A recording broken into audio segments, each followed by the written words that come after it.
Hello, this is Carmen from Form Titan, and today we're going to learn how to use JavaScript on condition. Previously, you've been able to do conditions for lots of different elements. Today, we have JavaScript. So what I'm going to do is just have a simple button. I'm going to change the text.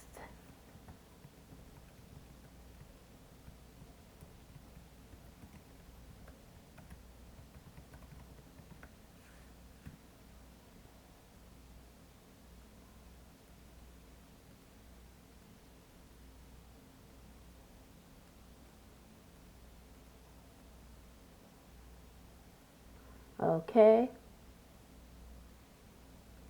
Going to highlight it.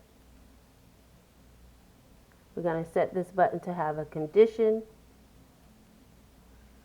Here we're going to go down to execute JavaScript. Click on configure. Just going to paste in my JavaScript, apply, save, publish, view. Allow the page to load. Click here to learn which platform is the best. Form Titan is the best. Nothing else compares. And there you have JavaScript on condition. Okay, thank you.